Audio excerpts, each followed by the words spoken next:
Welcome back. President Trump's grip on the Republican Party will be tested in the coming weeks with a handful of primary races in deep red states, including in Louisiana, where the president has endorsed Congresswoman Julia Letlow in her challenge of incumbent two-term Senator Bill Cassidy. Senator Cassidy was one of 7 Republicans who voted to convict President Trump of incitement of insurrection during his second impeachment trial in 2021. Speaking at a town hall in Louisiana last week, Senator Cassidy told NBC News he believes he can still win despite the president backing his opponent. Joining me now here on set is Capitol Hill correspondent Melanie Zanona, who spoke with Senator Bill Cassidy at that town hall event. Mel, great to see you in person.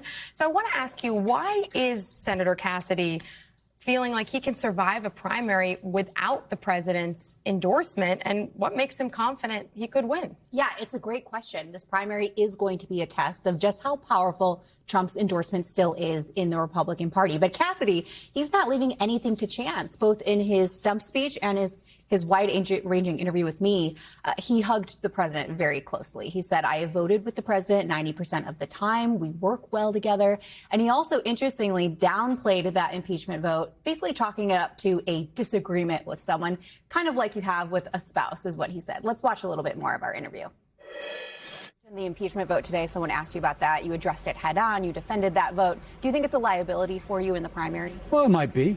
But I tell people, hey, you're married? Did ever your spouse do something that you didn't really like? And you work through it. Are you focused on the past? Are you focused on the now and the future? I'm focused on the now and the future. If you want somebody delivering for our state to make Louisiana a place where people move to, set down roots, raise their children and grandchildren, I'm your guy. If that's what's important to you, vote Bill Cassidy. You know, something else that was talked about today was mail-in ballots. Someone was asking, should I be concerned about this? The president is talking about this as a concern. He just signed an order restricting mail-in ballot. Would you still encourage people to utilize that practice? And is it helpful for Trump to be targeting it if you do think it's still something that should be used? A couple things. The state of Montana, I'm told 80% of their ballots are by mail. So there is a kind of a good Republican state, very red state. And 80% of their ballots are by mail. As a doctor, I know there are people who cannot physically go to a voting booth, and you want to make sure they can still vote.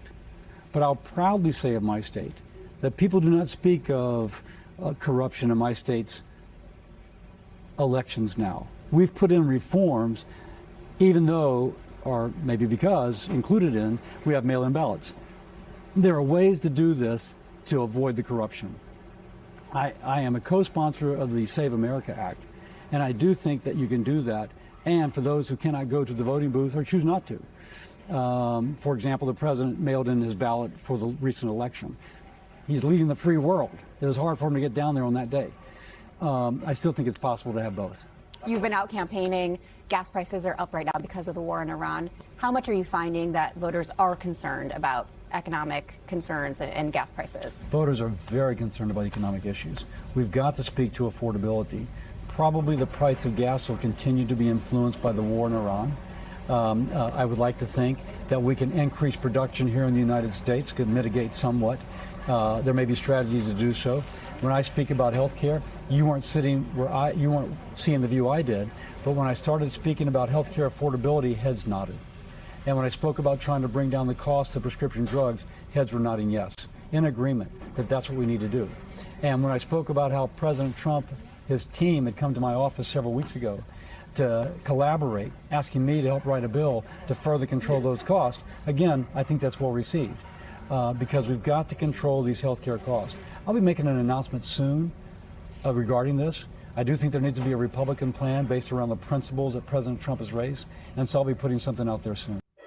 And speaking of health care, Cassidy is also facing headwinds from the Make America Healthy Again movement over his support for vaccines and also over his occasional but very careful criticism of Secretary Kennedy, who he did ultimately vote to confirm. But some of those tensions could be on full display later this month when Kennedy is actually going to appear before Cassidy's very committee. Fascinating conversation, Mel. So we can say pretty safely, right, that a Republican will win there down in Louisiana. But we are getting reporting that the top Senate GOP super PAC has laid out its midterm plan to keep the Senate, and they are going to be spending pretty big in red states in particular, right? What can you tell us about that plan? Yeah, this is a massive investment, over $300 million overall that they're planning to spend this fall in their effort to keep the Senate. But what's really interesting, to your point, is where they are spending, including in several red states, $79 million in Ohio, $71 million in North Carolina, $42 in Maine, even $29 million in Iowa, and $15 million in Alaska. So that, to me, Monica, says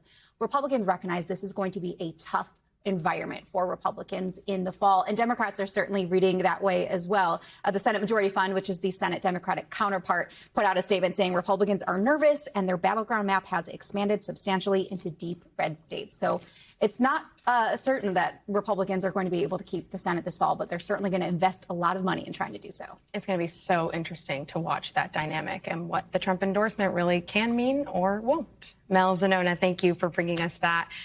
We thank you for watching, and remember, stay updated on breaking news and top stories on the NBC News app or watch live on our YouTube channel.